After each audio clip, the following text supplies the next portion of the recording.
চল। বলো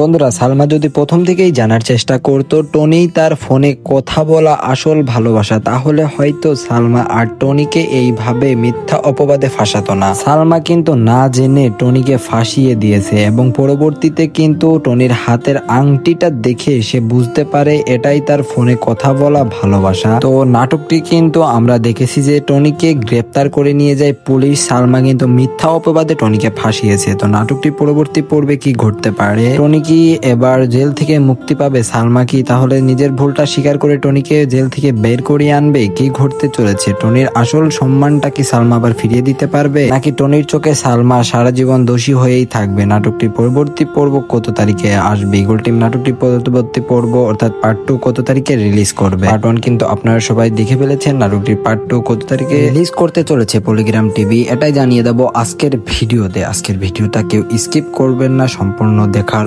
অনুরোধ রইল আপনাদের কাছে। তো আসুন প্রথমেই জানা যাক নাটকটির পরবর্তী পর্বে কি ঘটতে পারে। নাটকটির পরবর্তী পর্বে কিন্তু এবার সালমা নিজের ভুলটা বুঝতে পারবে এবং সে যে ফোনে কথা বলেছে টনির সাথে এতদিন, এটাও কিন্তু সালমা বুঝতে পারবে। নিজের ভুলটা বুঝে সে কিন্তু টনির কাছে যে ক্ষমা চাবে এবং টনিকে কিন্তু পুলিশের হাত থেকে ফিরিয়ে আনবে এবং টনির কলেজে যে টনির সম্মানটা হারিয়েছে এই সম্মানটা ফিরিয়ে দেওয়ার চেষ্টা করবে সালমা।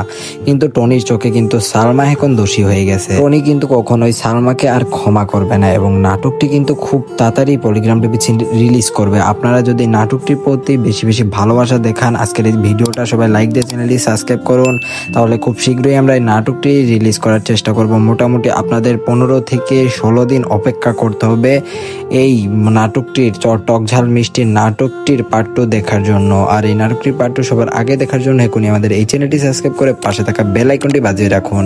যাদের আমাদের ইউটিউব চ্যানেলটি সাবস্ক্রাইব করা থাকবে না তারা কিন্তু এই টকঝাল মিষ্টি নাটকটির পার্ট 2 সবার আগে দেখতে পারবেন না। তাই যারা এখনো চ্যানেলটি সাবস্ক্রাইব করেনি এখনই চ্যানেলটি সাবস্ক্রাইব করে পাশে থাকা বেল আইকনটি বাজিয়ে রাখুন। আজকের মতন এখানে বিদায় নিচ্ছি। সবাই ভালো থাকবেন, সুস্থ থাকবেন। আল্লাহ হাফেজ।